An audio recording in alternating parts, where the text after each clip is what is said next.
Assalamualaikum warahmatullahi wabarakatuh. Sahabat Bahaul Story, bagaimana kabar kalian? Semoga selalu dalam keadaan sehat, dimudahkan segala urusan dan dilancarkan rezekinya. Amin ya robbal alamin. Suatu hari Abu Nawas ketahuan prajurit istana tengah menenggak minuman keras. Dengan cepat, para prajurit ini segera menangkap dan membawa Abu Nawas ke hadapan Baginda Raja. Abu Nawas, kelakuanmu masih saja tidak berubah.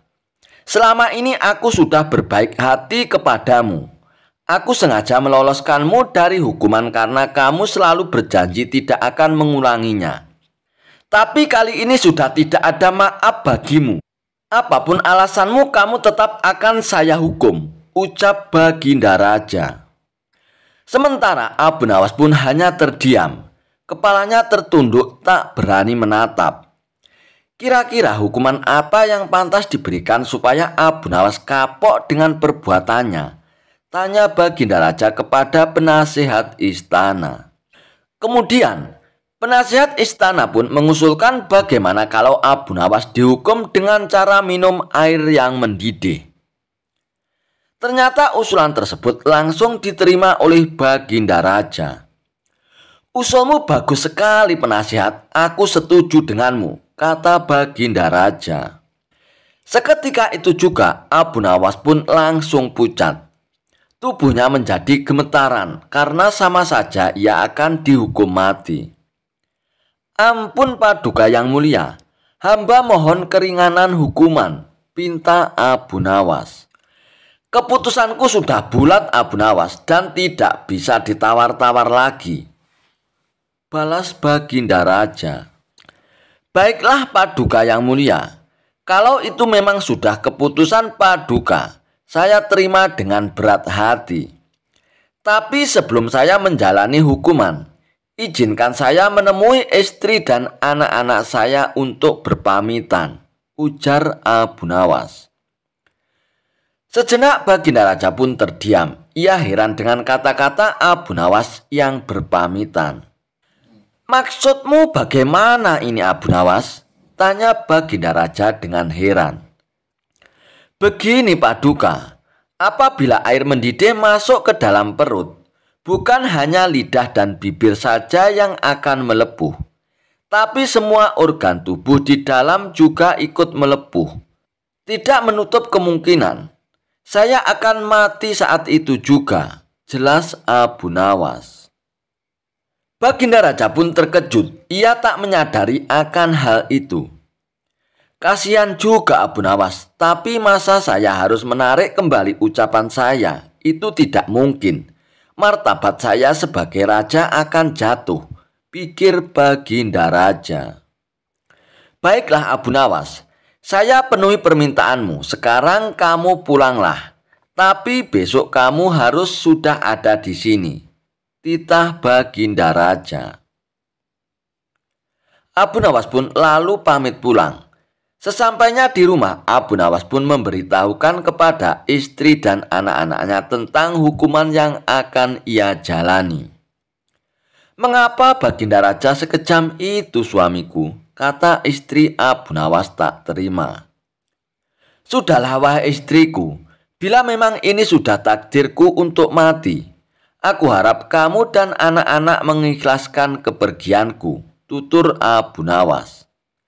Mereka lalu menangis sambil berpelukan erat.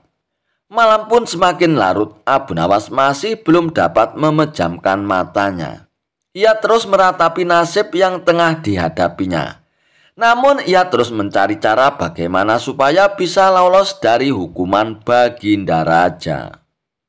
Abu Nawas pun terus memutar otaknya agar ia bisa lolos dari hukuman Baginda Raja. Tiba-tiba rasa lapar mulai menghinggap di perutnya. Wahai istriku, adakah makanan yang tersisa untukku? Tanya Abu Nawas. Saya sudah menyiapkan sop panas di atas meja.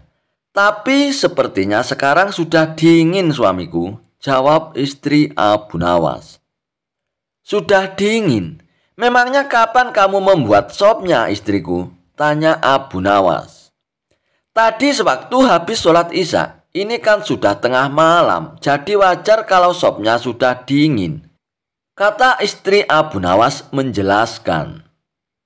Saat itulah terbesit di otak Abu Nawas akan ide yang cemerlang. Tapi Abu Nawas sengaja tidak memberitahu kepada istrinya, sebab tidak ingin rencananya menjadi berantakan. Setelah menjelang pagi hari, Abu Nawas pun mengumpulkan para tetangganya. Dan ia pun memberitahukan kepada mereka bahwa dirinya akan dihukum mati dan ia minta agar para tetangganya itu ikut bersamanya ke istana. Berita mengejutkan ini tentu saja membuat para tetangganya pun kaget. Ia tak menyangka Baginda Raja bisa sekejam itu kepada Abu Nawas. Abu Nawas, kamu kan dekat dengan Baginda Raja. Kenapa tidak minta ampunan darinya? Tanya mereka. Biarlah nasi sudah menjadi bubur. Baginda Raja juga tidak akan mencabut ucapannya, terang Abu Nawas. Maka berangkatlah Abu Nawas ke istana dan didampingi keluarga dan para tetangganya. Melihat kedatangan Abu Nawas bersama orang banyak, Baginda Raja pun bertanya, "Hei Abu Nawas, kenapa kau bawa orang banyak sekali? Apakah kau hendak melawanku?" Dengan ekspresi wajah sedih, Abu Nawas pun menjawab, "Ampun Paduka yang mulia. Paduka jangan salah paham. Mereka semua adalah tetangga saya, Paduka. Mereka ingin melepas kepergian saya." Baginda Raja pun akhirnya tidak keberatan akan hal itu. "Baiklah Abu Nawas. Apakah kau sudah siap menjalani hukuman?" Tanya Baginda Raja. "Saya sudah siap Paduka, silakan bawa kemari air mendidihnya," balas Abu Nawas. Lalu beberapa prajurit istana pun membawakan bejana yang berisi air mendidih ke hadapan Abu Nawas. "Sekarang kamu minum air mendidih itu Abu Nawas," kata Baginda Raja. "Siap Paduka yang mulia. Tapi sebelumnya, izinkan saya meminta maaf dan berpamitan kepada keluarga saya dan para tetangga," pinta Abu Nawas. "Oh, silakan saja Abu Nawas," ucap Baginda Raja. Lalu Abu Nawas pun menghampiri istri dan anak-anaknya. Suara tangis istri dan anak-anak Abu Nawas pun menjadi pecah. Orang-orang yang hadir pun ikut bersedih. Dan tak terasa air mata Baginda Raja pun ikut menetes. Sebenarnya Baginda Raja tidak tega. Akan tetapi ia pun tidak mungkin membatalkan hukuman. Karena banyaknya tetangga yang ikut hadir, tentu saja memakan waktu yang lama. Hingga tak terasa air mendidih yang ada di dalam bejana itu pun menjadi dingin. Setelah Abu Nawas selesai berpamitan, ia pun segera mengambil air di bejana itu dan meminumnya sampai habis. Tentu saja Abu Nawas pun tidak mengalami suatu apapun, sebab air yang ada di dalam bejana itu pun sudah menjadi dingin. "Paduka yang mulia, saya sudah menjalani hukuman saya. Sekarang izinkan saya untuk pulang," pinta Abu Nawas. Melihat hal itu, Baginda Raja pun menjadi bengong. "Hei Abu Nawas, bukankah saya menyuruhmu untuk minum air mendidih?" tanya Baginda Raja. "Benar Paduka yang mulia. Tapi air di bejana itu kan tadinya mendidih. Jangan salahkan saya kalau air ini menjadi dingin. Saya hanya melakukan apa yang seharusnya saya lakukan," jawab Abu Nawas. Dengan kecerdikannya, Abu Nawas pun kembali lolos dari hukuman maut. Ia pun dibolehkan pulang oleh Baginda Raja bersama anak, istri, dan para tetangga. Kisah Abu Nawas mampu kembali ke negerinya setelah diusir oleh Baginda Raja. Kisah ini berawal dari mimpi buruk yang dialami oleh Baginda Raja Harun ar-Rasyid, hingga menyebabkan Abu Nawas diusir dari negeri Baghdad. Abu Nawas tidak berdaya. Bagaimanapun ia harus segera menyingkir meninggalkan negeri Baghdad hanya karena mimpi Baginda Raja. Masih jelas terngiang-ngiang kata-kata Baginda Raja di telinga Abu Nawas. Tadi malam aku bermimpi bertemu dengan seorang laki-laki tua. Ia mengenakan jubah putih. Ia berkata bahwa negerinya akan ditimpa bencana bila orang yang bernama Abu Nawas masih tetap tinggal di negerinya. Ia harus diusir dari negeri ini sebab orang itu membawa kesialan. Ia boleh kembali ke negerinya dengan syarat tidak boleh dengan berjalan kaki, berlari, merangkak, melompat-lompat dan menunggang keledai atau binatang tunggangan yang lainnya. Dengan bekal yang diperkirakan cukup, Abu Nawas pun akhirnya meninggalkan rumah dan istrinya. Istri Abu Nawas pun hanya bisa mengiringi kepergian suaminya dengan dereyan air mata. Sudah 2 hari penuh Abu Nawas mengendarai keledainya. Bekal yang dibawanya mulai menipis. Abu Nawas tidak terlalu meresapi pengusiran dirinya dengan kesedihan yang terlalu mendalam. Sebaliknya, Abu Nawas merasa bertambah yakin bahwa Tuhan yang Maha Perkasa akan segera menolongnya keluar dari kesulitan yang sedang melilit pikirannya. Bukankah tiada seorang teman pun yang lebih baik daripada Allah Subhanahu wa Ta'ala dalam saat-saat seperti itu? Setelah beberapa hari Abu Nawas berada di negeri orang, ia pun mulai diserang rasa rindu yang menyayat-nyayat hatinya yang paling dalam. Rasa rindu itu makin lama makin menggebu-gebu, seperti dinginnya angin yang sulit untuk dibendung. Rasa rindu itu makin lama makin menggebu-gebu. Memang tidak ada jalan keluar yang lebih baik daripada berpikir. Tetapi dengan akal apa ia harus melepaskan dirinya? Begitu tanya Abu Nawas dalam hatinya. Apakah aku akan meminta bantuan orang lain dengan cara menggendongku dari negeri ini sampai ke istana Baginda Raja? Oh tidak. Tidak akan ada seorang pun yang sanggup melakukannya. Aku harus bisa menolong diriku sendiri tanpa melibatkan orang lain, pikir Abu Nawas.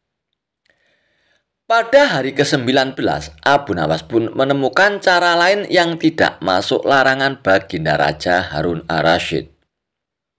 Setelah segala sesuatunya dipersiapkan, Abu Nawas pun akhirnya berangkat menuju ke negerinya. Perasaan senang dan rindu menggumpal menjadi satu.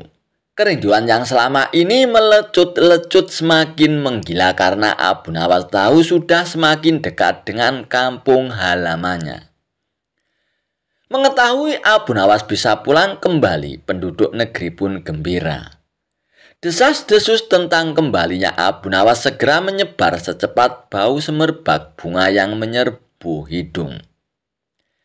Kabar kepulangan Abu Nawas juga sampai ke telinga Baginda Raja Harun ar-Rasyid. Baginda Raja juga merasa gembira mendengar kepulangan Abu Nawas, tetapi dengan alasan yang sama sekali berbeda. Rakyat gembira melihat Abu Nawas pulang kembali karena mereka mencintainya. Sementara Baginda Raja gembira mendengar kepulangan Abu Nawas karena ia merasa yakin kali ini pasti tidak akan bisa mengelak dari hukumannya. Namun Baginda amat kecewa dan merasa terpukul melihat cara Abu Nawas pulang ke negerinya. Baginda Raja sama sekali tidak pernah membayangkan kalau Abu Nawas ternyata bergelayutan di bawah perut keledainya. Oleh karena itu, Abu Nawas pun terlepas dari sanksi hukuman yang akan dijatuhkan oleh Baginda Raja. Karena memang tidak bisa dikatakan bahwa Abu Nawas telah melanggar larangan Baginda Raja. Pasalnya, Abu Nawas tidak mengendarai keledai. Akan tetapi, ia bergelayutan di bawah keledainya.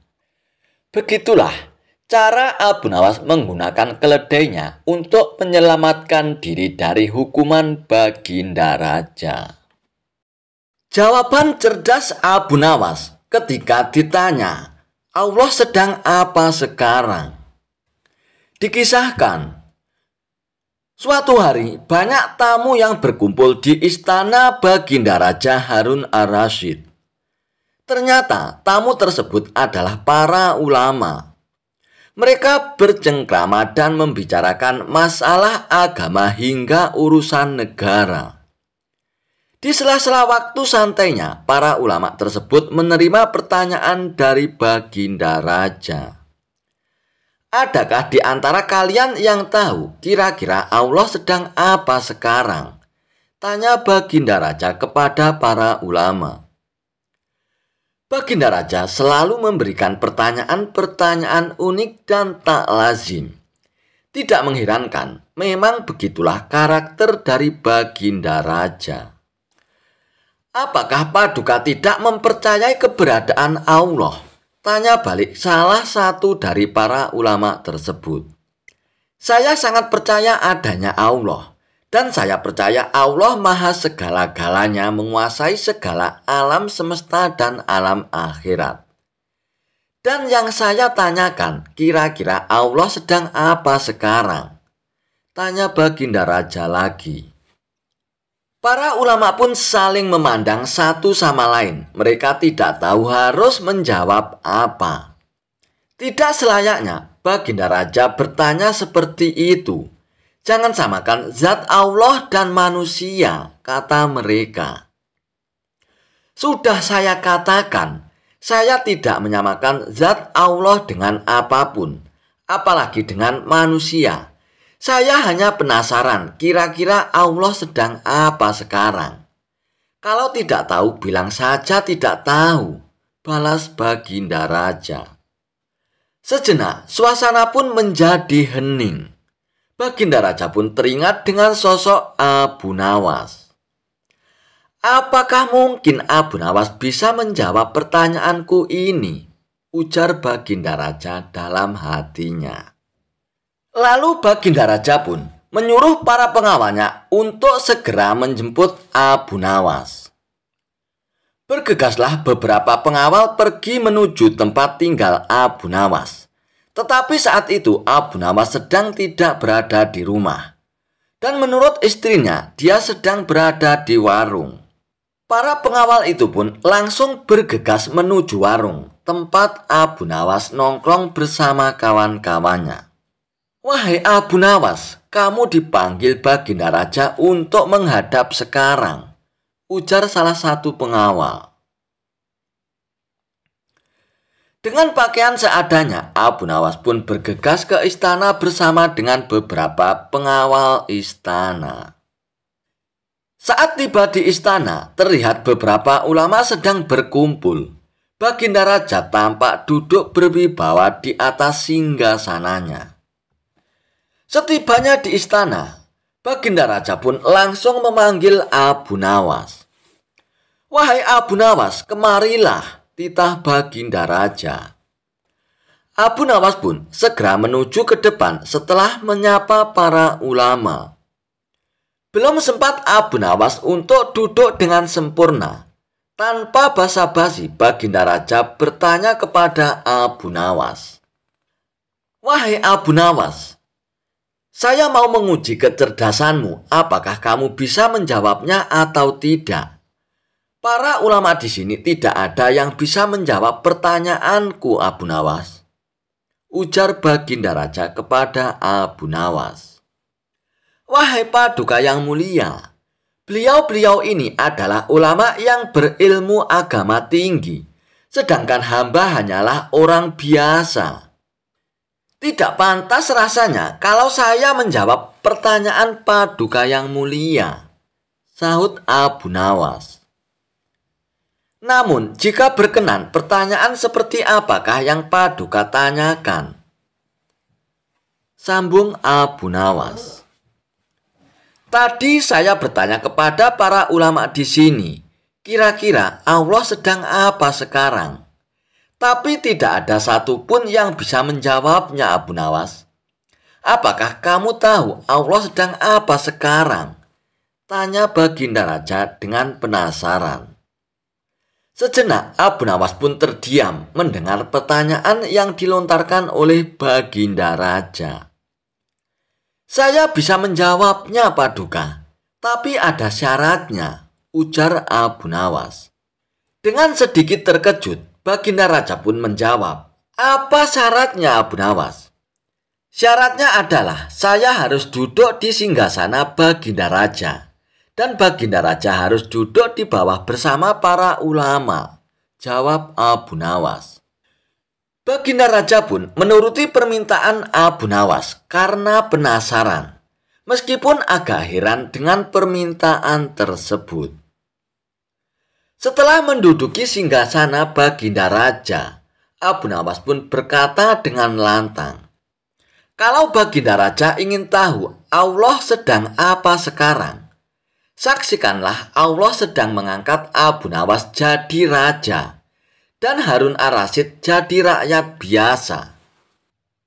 Mendengar jawaban Abu Nawas, Baginda Raja pun tertawa dan diiringi oleh para ulama yang sedang duduk di samping Baginda Raja.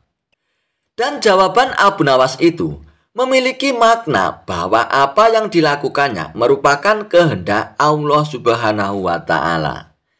Pintar sekali kamu, Abu Nawas. Kamu malah memanfaatkan pertanyaan ini untuk bisa duduk di atas singgasanaku.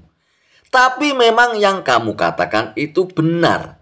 Maka aku pun tidak bisa marah kepadamu, Abu Nawas, ujar Baginda Raja.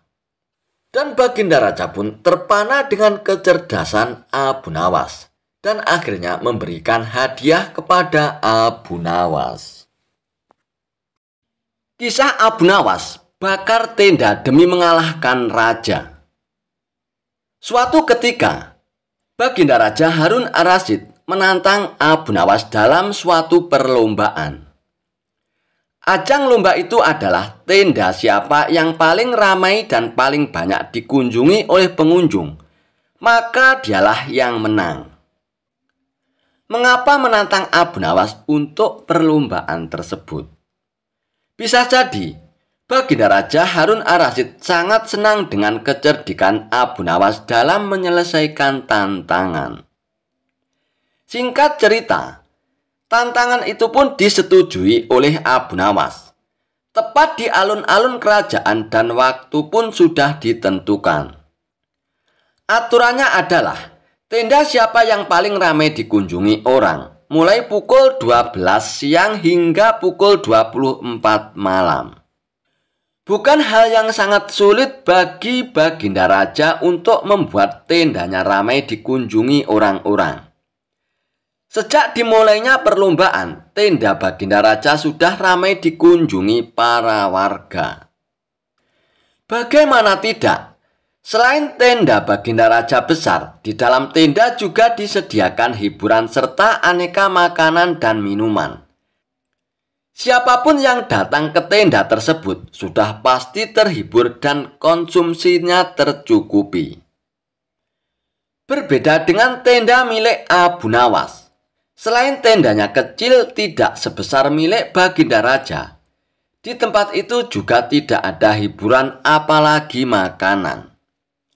Namun Abu Nawas terlihat tenang sembari duduk-duduk di dalam tenda tersebut. Menurutnya, waktu perlombaan masih panjang. Sejumlah warga yang datang ke tenda Baginda Raja sudah mengira bahwa Abu Nawas akan kalah dalam perlombaan tersebut. Terlebih lagi, semakin malam jumlah warga yang mendatangi tenda Baginda Raja semakin banyak dan semakin banyak. Abu Nawas pun masih terlihat duduk-duduk santai dan tenang. Nyaris tidak ada upaya apapun agar tendanya ramai dikunjungi warga. Hingga sekitar pukul 23 atau jam 11 malam, Abu Nawas pun baru beraksi. Tenda milik Abu Nawas tiba-tiba terbakar, Apinya membakar tenda tersebut menjulang ke angkasa. Kontan saja, warga yang hadir di tenda Baginda Raja pun berteriak, "Tenda Abu Nawas terbakar! Tenda Abu Nawas terbakar!" teriak para warga. Warga yang penasaran semburat keluar dari tenda Baginda Raja. Ada yang penasaran dan datang melihat hingga ada yang membawa air untuk memadamkan api. Tak ketinggalan, Baginda Raja pun ikut mendatangi tenda Abu Nawas. Nah, pas pukul 12 malam, semua orang yang ada di tenda Baginda Raja pun berpindah ke lokasi tenda Abu Nawas yang kebakaran. Tak ketinggalan, Baginda Raja pun datang ke lokasi. "Wahai Paduka Raja, lihat, semua orang termasuk Anda pun datang ke tenda saya. Tepat pukul 12 malam, ujar Abu Nawas sembari tersenyum penuh kemenangan. Rupanya kebakaran itu disengaja oleh Abu Nawas untuk menarik perhatian orang-orang yang ada di tenda Baginda Raja. Termasuk Baginda Raja pun terkecoh untuk datang ke tenda Abu Nawas. Lalu Baginda Raja pun beranjak pergi. Ia pun merasa kalah. Ia merasa kesal. Ia merasa bahwa ia telah dikerjai oleh Abu Nawas. Dijebak raja, Abu Nawas harus bertelur. Baginda Raja masih penasaran ingin mengalahkan argumen Abu Nawas. Maka dirancang siasat Abu Nawas harus bertelur. Siasat ini diatur sedemikian rupa agar Abu Nawas harus bertelur seperti ayam. Kata Baginda Raja, pokoknya jebakan agar Abu Nawas harus bertelur ini tidak boleh gagal. Baginda sudah sangat yakin siasatnya kali ini akan berhasil. Abu Nawas yang selalu memiliki argumen saat dikerjai memang membuat geram raja. Raja ingin sekali sosok Abu Nawas ini bisa dipermalukan. Baginda Raja memiliki kebiasaan setiap akhir pekan berendam di kolam air hangat. Para menterinya selalu menemani di kolam rendam sambil berdiskusi ringan. Ide menjebak Abu Nawas harus bertelur juga saat Baginda Raja berendam di air hangat ini. Kata Baginda Raja, akhir pekan nanti, kita akan mengundang Abu Nawas turut berendam bersama. Nanti kalian semua datang lebih awal. Siapkan telur ayam di dalam kolam, kata Baginda Raja. Nanti saya akan perintahkan semua yang bersama kita di kolam rendam harus bisa bertelur. Bagi yang tidak bisa akan dihukum. Begitu Baginda Raja mengatur siasatnya. Para menteri pun tertawa mendengar siasat Baginda Raja. Mereka semua sudah membayangkan bagaimana Abu Nawas harus bertelur dan gagal. Baginda Raja akan memberinya hukuman, maka label Abu Nawas cerdas akan langsung ambiar. Begitu pikiran para menteri dan Baginda Raja. Tibalah akhir pekan yang direncanakan. Abu Nawas tanpa curiga datang memenuhi undangan Baginda Raja. Seperti yang sudah direncanakan, para menteri dan Baginda Raja sudah datang lebih dulu mempersiapkan telur dan menaruhnya di dalam kolam rendam air hangat. Setelah semua berkumpul, Baginda Raja memberikan pengumuman. Sekarang ini aku perintahkan semua yang ikut berendam di kolam air hangat harus bisa bertelur, kata Baginda Raja. Abu Nawas pun tersentak mendengar pengumuman Baginda Raja. Dia pun mulai mencium gelagat yang tidak beres. Baginda Raja pun melanjutkan, jika ada di antara kita yang tidak bisa bertelur, akan diberi hukuman. Para menteri yang hadir tidak ada yang membantah. Mereka serempak menjawab, baiklah Paduka, kami akan laksanakan. Abu Nawas pun makin yakin ada muslihat buruk. Dirinya sudah masuk jebakan Baginda Raja. Menurut akal sehat batin Abu Nawas, mana ada manusia yang bisa bertelur. Tetapi karena baginda raja yang bertitah, tentu tidak bisa dibantah. Abu Nawas berpikir sangat keras untuk lolos dari jebakan ini. Sementara para menteri satu persatu masuk ke dalam kolam rendam air hangat, mereka menyelam agak lama dan muncul ke permukaan dengan membawa telur. Paduka, kami sudah laksanakan titah paduka. Kini kami sudah bertelur, lapor para menteri itu satu persatu. Baginda melirik ke arah Abu Nawas yang kebingungan. Wajah Abu Nawas tampak pucat pasi. Melihat itu, Baginda pun senang sekali. Kemudian Baginda Raja pun turun ke kolam rendam air hangat itu. Menyelam sesaat kemudian muncul dengan membawa telur. Hai Abu Nawas, semua sudah bisa bertelur. Sekarang giliranmu Abu Nawas. Harus bertelur. Ayo, atau kamu akan aku beri hukuman nanti, teriak Baginda Raja. Abu Nawas pun perlahan masuk ke dalam kolam air hangat itu. Dia belum menyelam, hanya memainkan air saja, membasahi dadanya.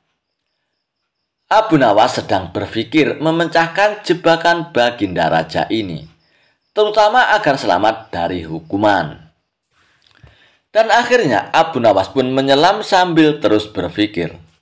Agak lama ia menyelam sampai mulai sesak dan memutuskan muncul ke permukaan. Begitu Abu Nawas muncul ke permukaan kolam, semua tertawa senang sekali. Kali ini Abu Nawas kena pedaya. Selain itu, julukan orang cerdik yang selalu ada jawaban kalau ditantang Baginda Raja akan ambyar ataupun hancur. Muslihat Baginda Raja akan membuat Abu Nawas dihukum karena gagal bertelur.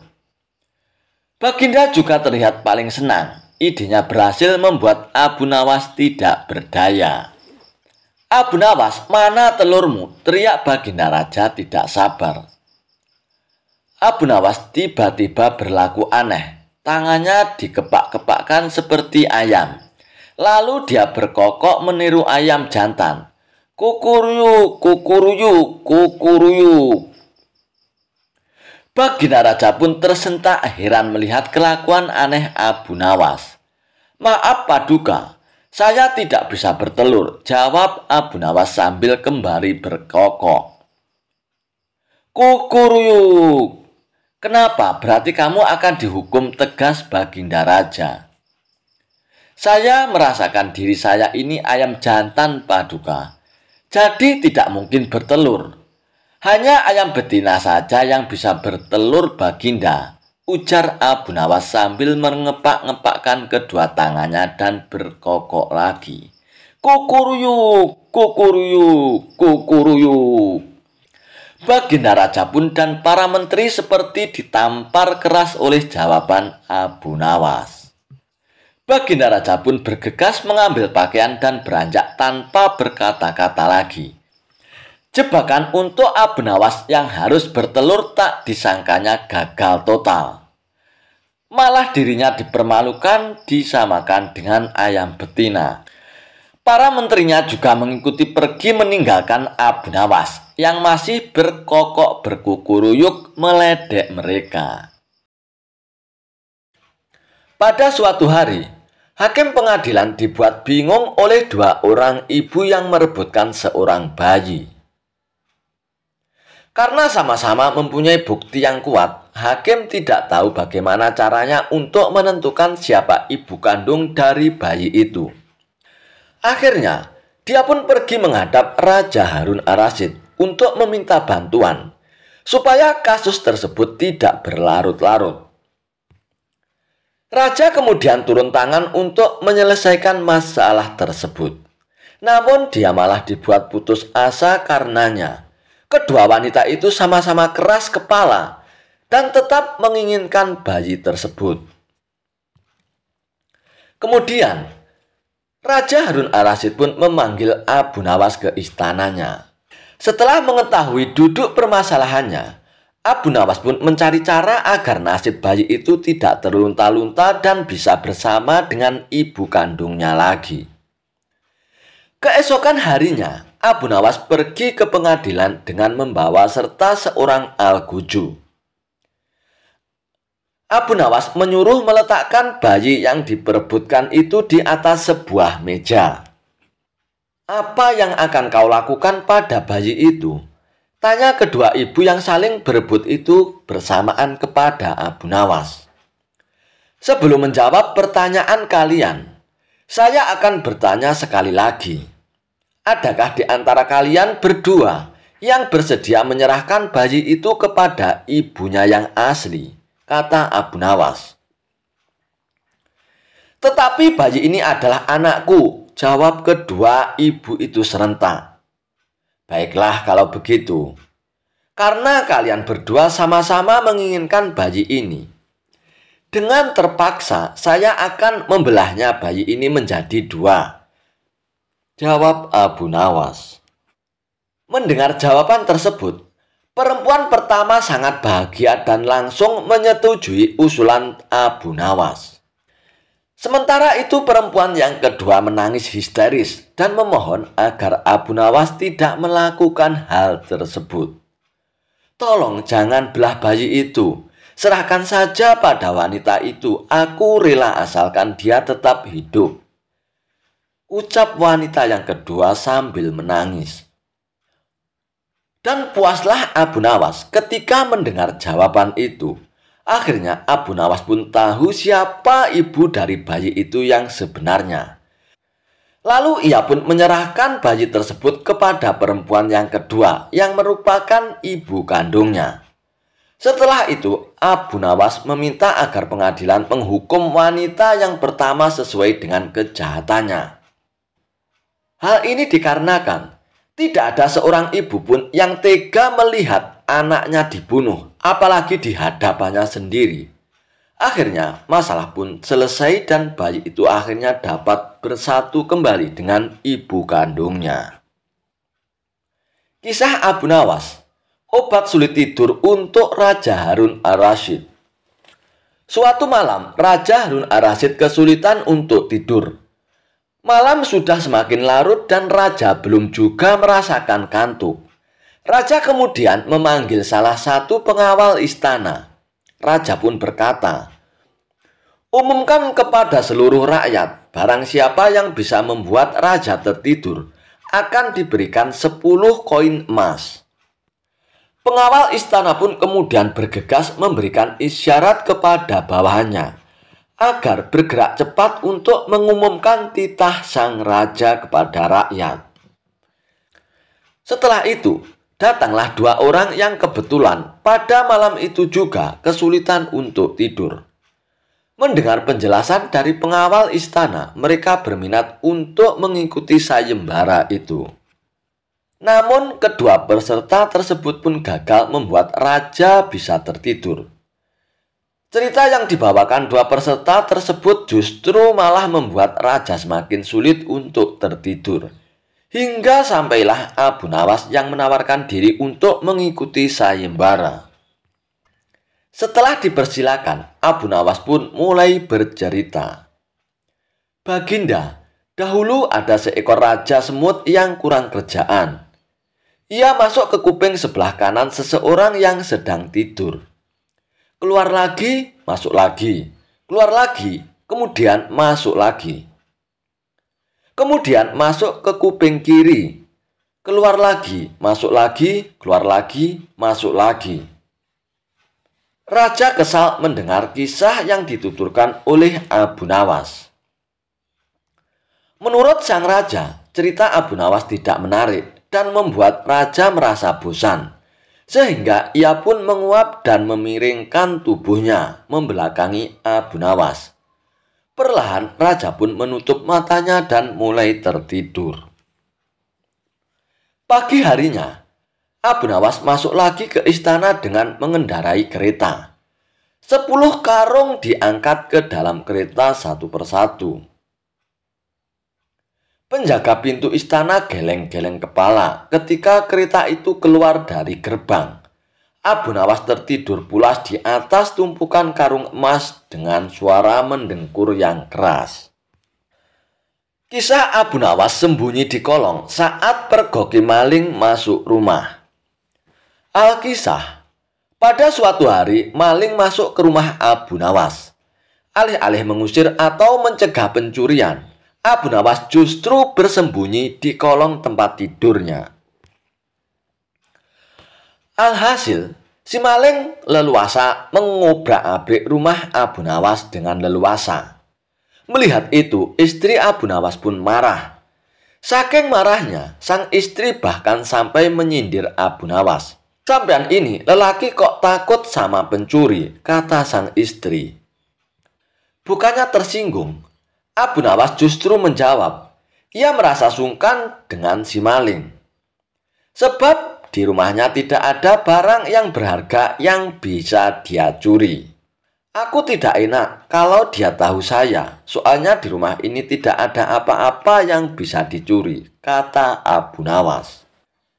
Kisah Abu Nawas membangun istana di awan. Abu Nawas belum kembali. Kata istrinya, ia bersama seorang pendeta dan seorang ahli yoga sedang melakukan pengembaraan suci. Padahal saat itu, Baginda amat membutuhkan bantuan Abu Nawas. Beberapa hari terakhir ini, Baginda merencanakan membangun istana di awang-awang karena sebagian dari raja-raja negeri bersahabat telah membangun bangunan-bangunan yang luar biasa. Baginda tidak ingin menunggu Abu Nawas lebih lama lagi. Beliau mengutus beberapa orang kepercayaannya untuk mencari Abu Nawas. Mereka tidak berhasil menemukan Abu Nawas karena Abu Nawas ternyata sudah berada di rumah ketika mereka baru berangkat. Abu Nawas pun menghadap Baginda Raja Harun Ar-Rasyid. Baginda pun amat riang. Saking gembiranya, beliau mengajak Abu Nawas bergurau. Setelah saling tukar-menukar cerita-cerita yang lucu, lalu Baginda mulai mengutarakan rencananya. "Aku sangat ingin membangun istana di awang-awang, agar aku lebih terkenal di antara raja-raja yang lain. Adakah kemungkinan keinginanku itu terwujud, Abu Nawas?" tanya Baginda Raja kepada Abu Nawas. "Tidak ada yang tidak mungkin dilakukan di dunia ini, Paduka," kata Abu Nawas berusaha mengikuti arahan pembicaraan Baginda Raja. "Kalau menurutmu hal itu tidak mustahil diwujudkan, maka aku serahkan sepenuhnya tugas ini kepadamu," kata Baginda puas. Abu Nawas pun terperanjat. Ia menyesal telah mengatakan kemungkinan mewujudkan istana di awang-awang. Tetapi nasi telah menjadi bubur. Kata-kata yang telah terlanjur didengar oleh Baginda tidak mungkin ditarik kembali. Baginda pun memberi waktu Abu Nawas beberapa minggu. Dan rasanya tak ada yang lebih berat lagi bagi Abu Nawas kecuali tugas yang diembannya. Jangankan membangun istana di langit, membangun sebuah gubuk kecil pun sudah merupakan hal yang mustahil dikerjakan. Hanya Tuhan sajalah yang mampu untuk melakukannya, gumam Abu Nawas dalam hatinya. Hari-hari berlalu seperti biasa, tak ada yang dikerjakan oleh Abu Nawas, kecuali memikirkan bagaimana membuat Baginda Raja yakin kalau yang dibangun itu benar-benar istana di langit. Seluruh ingatannya dikerahkan dan dihubung-hubungkan. Abu Nawas bahkan berusaha menjangkau masa kanak-kanaknya, sampai ia teringat bahwa dulu ia pernah bermain layang-layang. Dan inilah yang membuat Abu Nawas girang.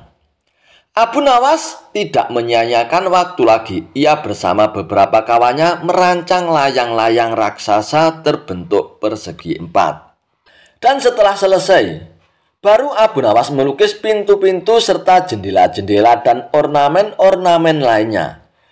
Ketika semuanya telah selesai, Abu Nawas dan kawan-kawannya menerbangkan layang-layang raksasa itu dari suatu tempat yang dirahasiakan.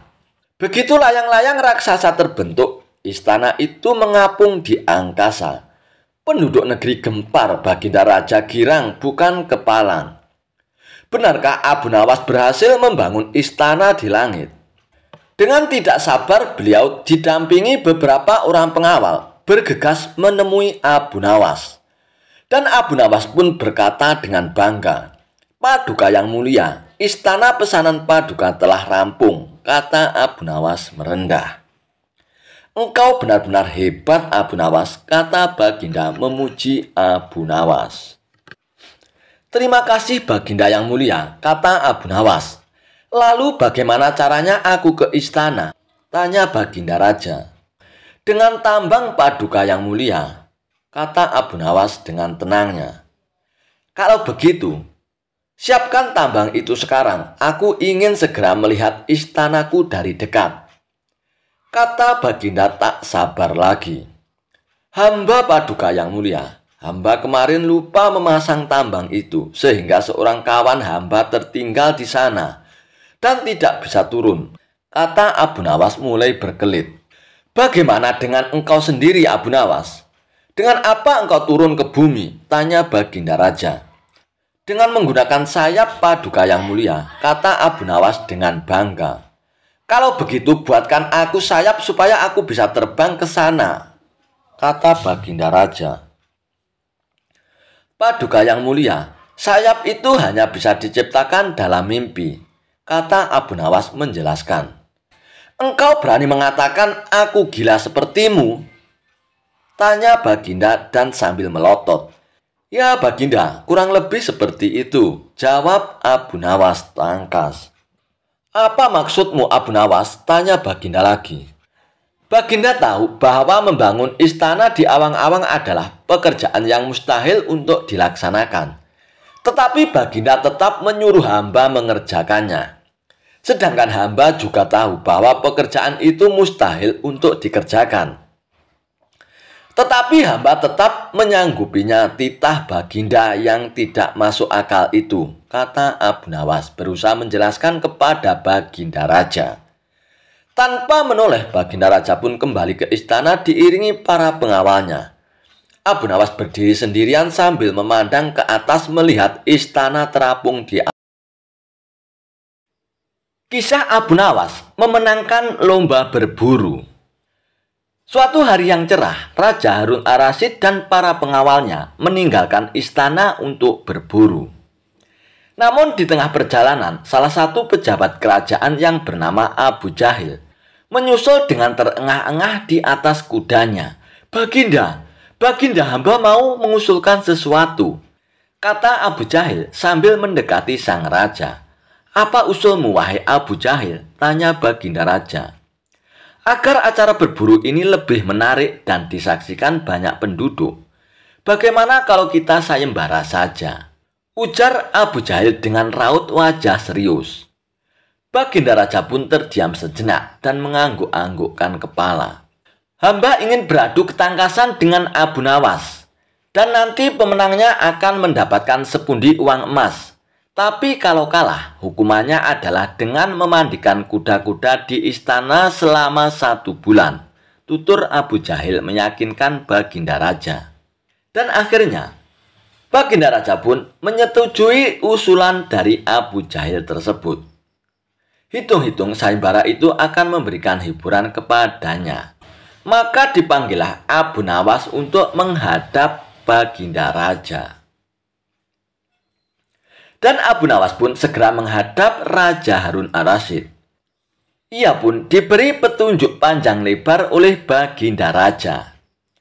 Namun pada awalnya Abu Nawas menolak sayembara tersebut, karena ia tahu bahwa semua ini adalah akal licik dari Abu Jahil yang ingin menyingkirkannya dari istana. Tapi Baginda Raja Harun Ar-Rasyid memaksa dan Abu Nawas tak bisa menolaknya. Abu Nawas pun berpikir sejenak. Ia tahu kalau Abu Jahil sekarang diangkat menjadi pejabat istana. Ia pasti mengerahkan semua anak buahnya untuk menyumbang seekor binatang buruannya di hutan nanti. Namun karena kecerdikannya, Abu Nawas pun tersenyum riang. Abu Jahil yang amat melihat perubahan raut muka Abu Nawas menjadi penasaran dibuatnya. Mana mungkin Abu Nawas bisa mengalahkan dirinya kali ini, pikir Abu Jahil dalam hatinya. Akhirnya, Baginda Raja pun menggiring mereka ke tengah alun-alun istana. Raja dan seluruh rakyat menunggu siapa yang akan menjadi pemenang dalam perlombaan berburu itu. Trompet tanda mulai adu ketangkasan pun telah ditiup. Abu Jahil segera memacu kudanya secepat kilat menuju hutan belantara. Namun anehnya, Abu Nawas justru sebaliknya. Ia dengan santainya menaiki kuda sehingga para penonton banyak yang berteriak. Menjelang sore hari, tampaklah kuda Abu Jahil memasuki pintu gerbang istana. Ia pun mendapat sambutan meriah dan tepuk tangan dari rakyat yang menyaksikannya. Di sisi kanan dan kiri kuda Abu Jahil tampak puluhan hewan yang mati terpanah. Abu Jahil dengan senyum bangga memperlihatkan semua binatang buruannya di tengah-tengah lapangan.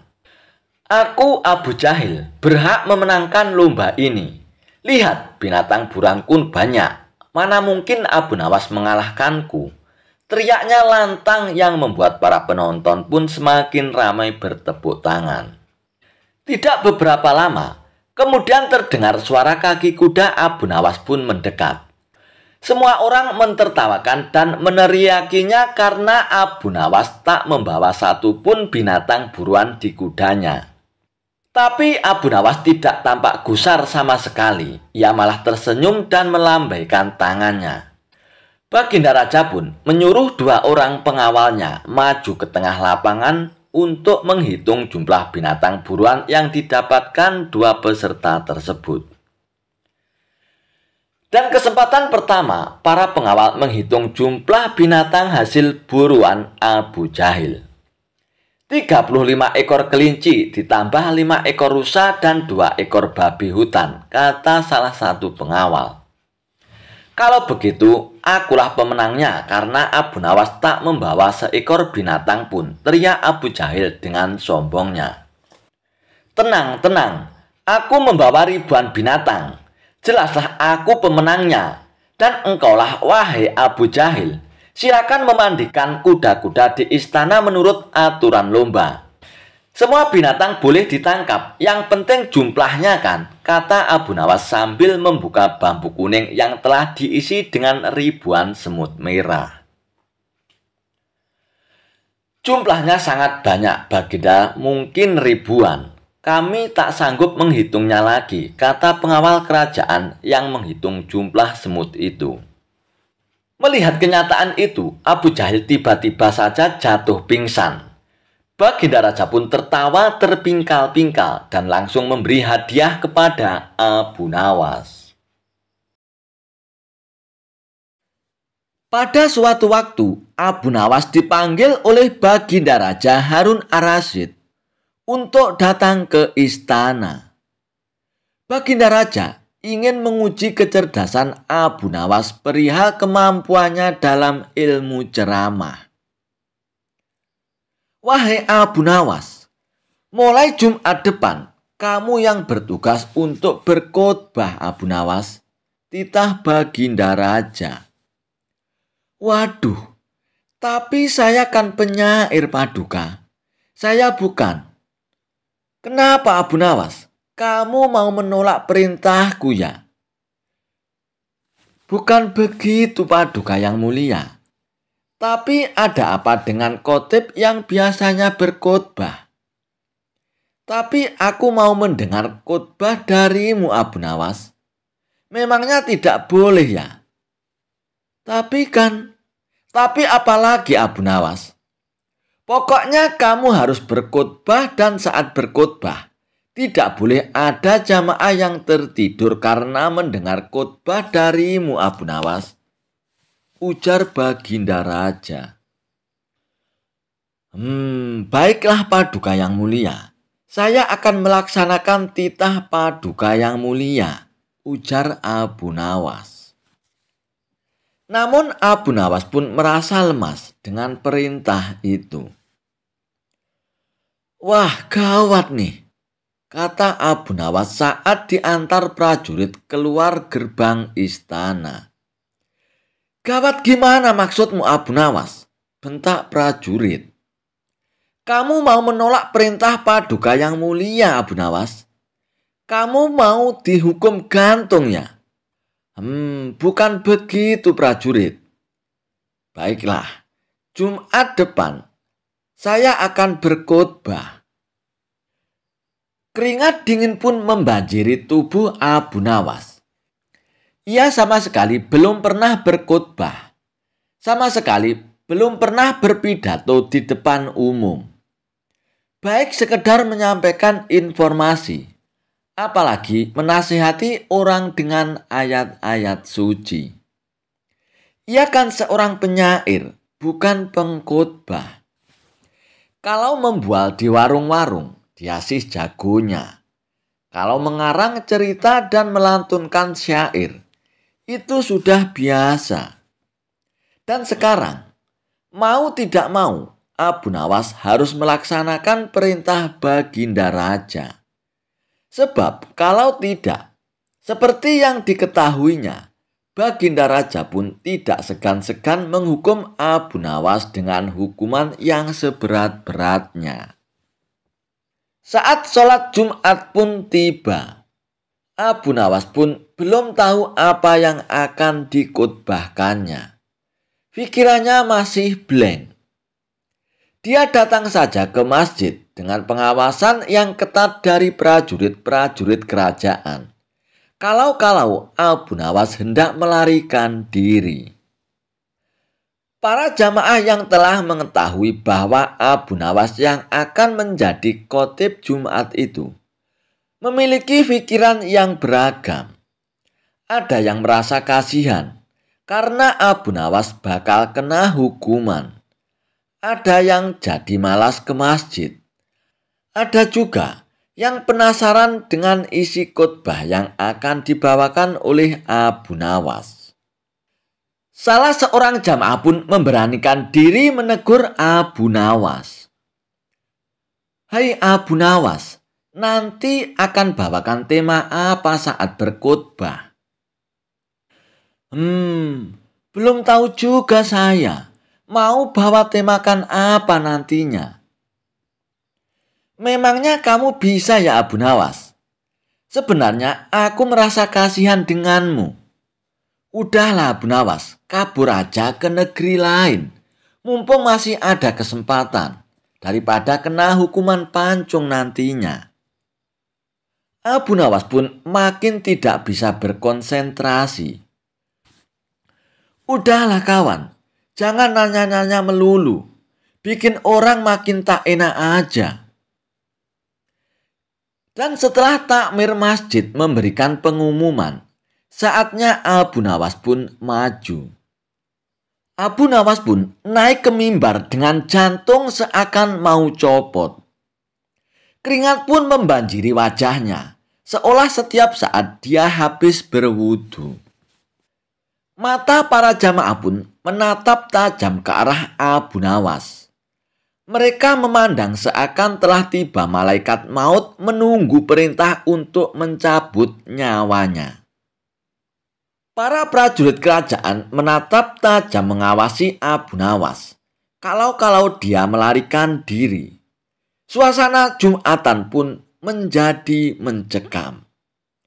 Abu Nawas telah berdiri di atas mimbar.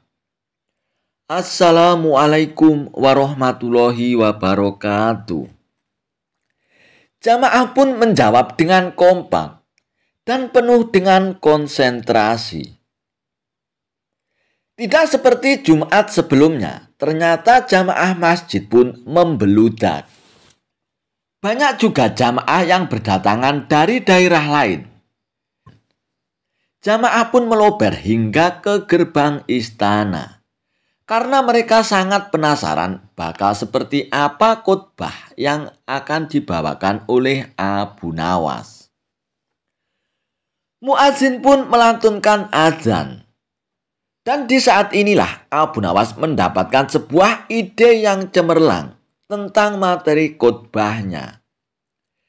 Dan setelah mengucapkan pujian-pujian kepada Allah Subhanahu wa Ta'ala dan sholawat atas Nabi, Abu Nawas pun melanjutkan khotbahnya. Saudara-saudara sekalian, hadirin sidang Jumat yang dimuliakan Allah. Pada Jumat kali ini, apakah para hadirin tahu apa yang akan saya sampaikan? Jamaah pun kompak mengatakan tidak tahu. Abu Nawas pun menggebrak mimbar. Kok tidak tahu? Jamaah pun tercengang. Begitu pula dengan Baginda Raja. Prajurit kerajaan pun semakin bersiaga. Jadi untuk apa khotib berdiri di sini kalau tidak ada yang tahu? Percuma saja dan sia-sia, tidak akan ada gunanya, lanjut Abu Nawas. Abu Nawas pun kemudian melanjutkan ceramahnya dengan penjelasan tentang kebodohan umat yang serba tidak tahu.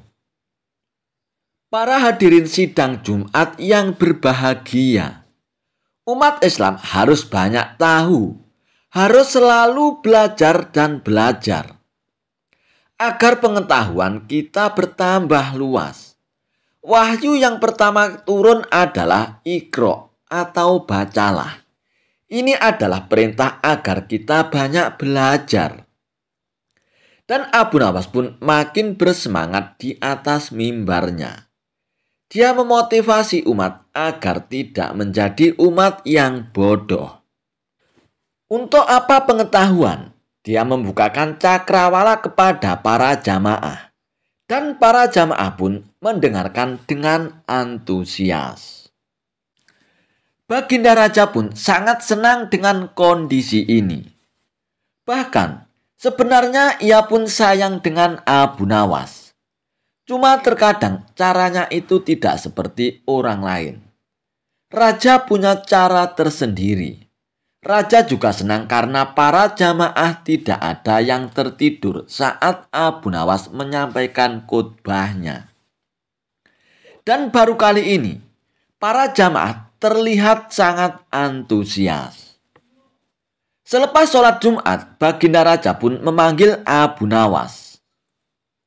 Wahai Abu Nawas, Jumat depan kamu lagi yang berkhotbah. Loh, kan sudah Paduka yang mulia. Hamba sudah menjalankan titah Paduka yang mulia sesuai dengan permintaan Paduka. Kilah Abu Nawas. Pokoknya harus Abu Nawas. Apa kamu mau digantung? Dan Abu Nawas pun tidak bisa mengelak dari perintah Baginda Raja. Dan ternyata Baginda Raja pun tidak mau kalah cerdik dengan Abu Nawas. Dia ingin kembali menguji seberapa cerdasnya Abu Nawas. Baginda Raja pun kemudian mengatur para jamaahnya. Kalau Abu Nawas bertanya yang sama saat berkhotbah, maka para jamaah pun disuruh menjawab tahu. Abu Nawas pun naik ke mimbar lagi. Kali ini dia menggunakan jurus yang sama. Abu Nawas sudah tidak tegang lagi. Wajahnya pun penuh dengan senyuman. Dia merasa berada di atas angin. Hadirin sidang Jumat yang diberkahi Allah Subhanahu wa Ta'ala. Apakah kalian tahu apa yang akan saya khotbahkan? Jamaah pun menjawab, tahu. Alhamdulillah. Bagus, inilah yang dinanti-nantikan oleh para pemimpin umat sejak lama. Inilah yang diimpikan oleh baginda Nabi kita, Muhammad Shallallahu Alaihi Wasallam. Maka ditambahkan lagi di sana dan di sini tentang kondisi umat yang mulai maju tingkat peradabannya. Kita berilmu pengetahuan juga tentang kejayaan umat Islam di masa kini dan yang akan datang. Beginilah seharusnya jika kita ingin berjaya. Dan Baginda Raja pun hanya bisa senyum-senyum sendiri. Dia tidak menyangka Abu Nawas bisa seenteng ini lolos dari perangkapnya. Tetapi dia pun senang juga karena para jamaah tidak ada yang tertidur sama sekali. Baginda Raja pun lalu memerintahkan Abu Nawas untuk berkhotbah lagi Jumat depan. Dan kali ini, ia mengatur kalau Abu Nawas menanyakan hal yang sama, maka sebagian jamaah menjawab tahu, dan sebagian jamaah lagi menjawab tidak tahu. Dan Baginda Raja pun merasa bahwa ini adalah jebakan yang paling top sedunia. Abu Nawas pun tidak senang dengan kondisi ini. Ia yakin Baginda Raja pasti sedang merencanakan sesuatu yang tidak disangkanya. Bahkan Abu Nawas sempat berpikir ia ingin melarikan diri dari negeri ini. Tapi pengawasan dari prajurit lebih ditingkatkan. Mata-mata pun disebar di seluruh penjuru. Abu Nawas pun tidak bisa berkutik. Dan tibalah hari Jumat yang ketiga. Abu Nawas pun menjadi khotib lagi dan ia pun menggunakan jurus yang sama. Pertanyaan yang serupa pun dilontarkan. Apakah kalian tahu apa yang akan saya khotbahkan? Dan sebagian jamaah menjawab tahu. Dan sebagian lagi menjawab tidak tahu. Kalau begitu, para jamaah yang tahu silakan memberitahu pada jamaah yang tidak tahu. Abu Nawas pun menambahkan bahwa kita harus menjaga kerjasama sesama umat, saling nasihat menasihati, harus kompak bahu-membahu, mengatasi kedunguan dan kejahilan, saling tolong-menolong, memberantas kejahilan. Yang sudah tahu, harus mengajari saudaranya yang tidak tahu.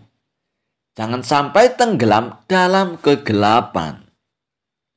Dan Abu Nawas pun telah menyelesaikan tugasnya. Baginda Raja pun akhirnya sadar bahwa Abu Nawas memang banyak akalnya. Dan ia pun mengakui kecerdikan Abu Nawas. Kisah Abu Nawas ikut lomba memanah. Baginda Raja Harun Ar-Rasyid tak henti-hentinya mengerjai Abu Nawas. Namun ia selalu lolos. Baginda Raja tahu betul kecerdasan Abu Nawas. Kalaulah beradu otak, pasti Abu Nawas yang akan menang. Kali ini Baginda Raja memiliki ide untuk mengalahkan Abu Nawas, yaitu diajak adu lomba memanah. Karena lomba tersebut membutuhkan keahlian dan bukan kecerdasan otak. Lalu Abu Nawas pun dipanggil Baginda Raja untuk menghadap ke istana.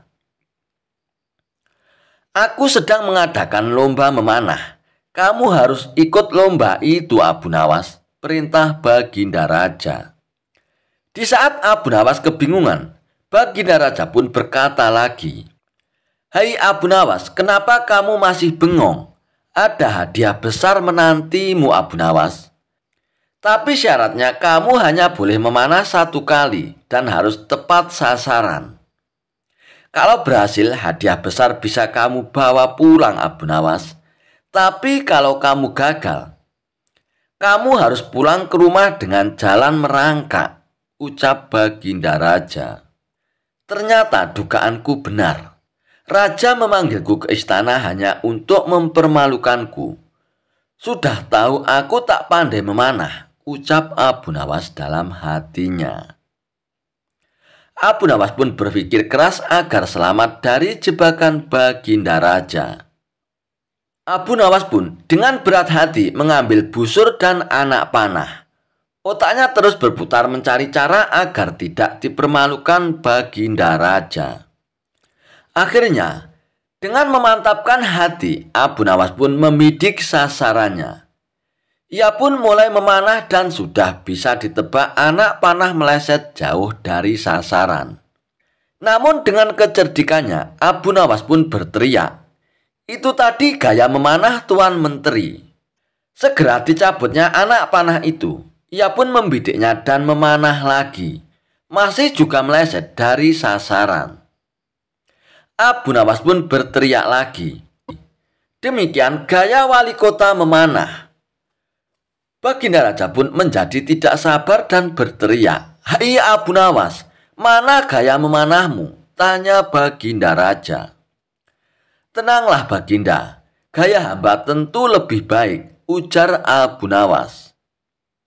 Selanjutnya Abu Nawas pun mencabut anak panah lagi dan membidik, tapi meleset lebih jauh. Ia pun berteriak, "Ini gaya Tuan Lurah memanah. Wahai Abu Nawas, yang aku minta gaya memanahmu, bukan gaya orang lain," hardik Baginda Raja. Abu Nawas pun nyaris putus asa, tapi tetap menunjukkan wajah lucunya. "Tenang Baginda, tenang saja Baginda," ucap Abu Nawas sambil mengambil anak panahnya lagi. Dan beruntung baginya, kali ini anak panah pun melesat menyentuh sasaran. Ia pun berteriak sangat kencang, "Inilah gaya Abu Nawas Baginda. Untuk itu aku tunggu hadiah dari Paduka Raja." Melihat kecerdikan Abu Nawas, Baginda Raja pun tak henti-hentinya tertawa. "Kamu memang cerdik Abu Nawas," kata Baginda Raja sambil menyerahkan hadiahnya. Suatu hari, Baginda Raja Harun ar-Rasyid merasa geram dengan sikap Abu Nawas. Pasalnya, beberapa kali Abu Nawas sudah membuat dirinya malu di depan para pejabat kerajaan. Dan akhirnya muncul rasa dendam di hati Baginda Raja. Baginda Raja pun hendak membuat jebakan untuk Abu Nawas. Seperti biasanya, jika Abu Nawas gagal, maka akan mendapatkan hukuman. Baginda Raja Harun ar-Rasyid pun akhirnya memanggil Abu Nawas untuk menghadap ke istana. Sesampainya Abu Nawas di istana, Baginda Raja pun lalu memberikan pertanyaan kepada Abu Nawas. "Wahai Abu Nawas, di depan mejaku itu ada panggang ayam yang besar dan lezat. Tolong segera ambilkan untukku Abu Nawas," perintah Baginda Raja. Mendengar perintah Baginda Raja, Abu Nawas pun menjadi bingung. Karena tak biasanya ia disuruh mengambilkan makanan untuk Baginda Raja. "Mungkin saja Raja ingin menjebakku. Aku harus waspada," kata Abu Nawas dalam hatinya. Lalu Abu Nawas pun menuruti perintah Baginda Raja. Ia pun mengambil panggang ayam itu untuk diberikan kepada Baginda Raja.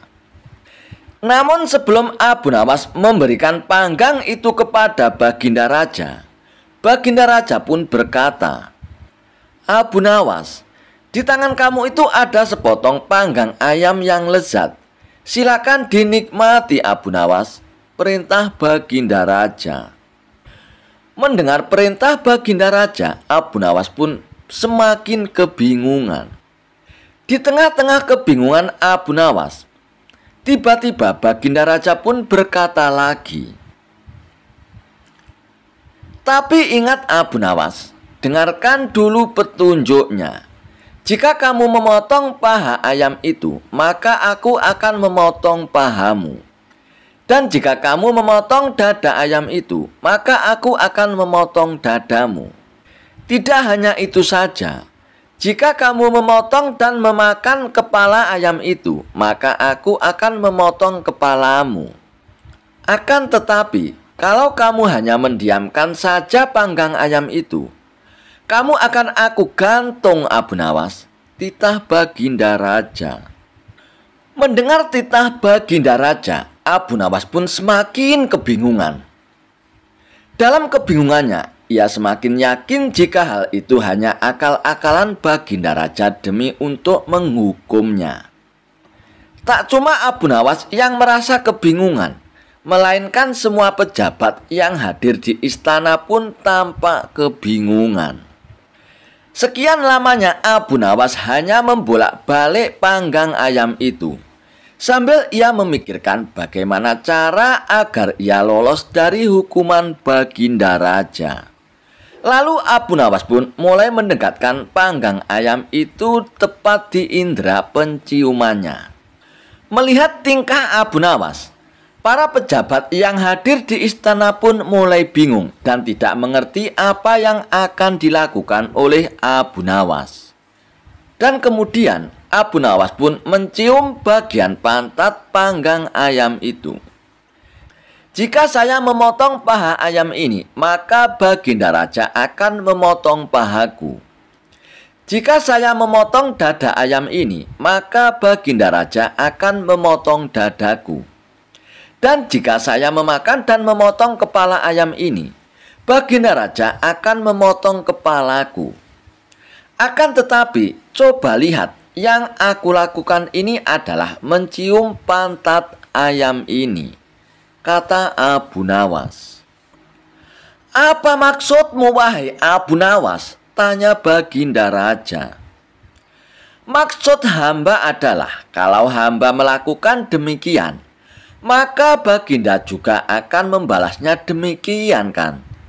Saya hanya mencium pantat ayam panggang ini, maka Baginda juga harus mencium pantat ayam panggang ini pula, jelas Abu Nawas. Mendengar penjelasan Abu Nawas, sontak saja para pejabat yang hadir pun menahan tawa, tetapi ragu-ragu karena takut akan dihukum Baginda Raja.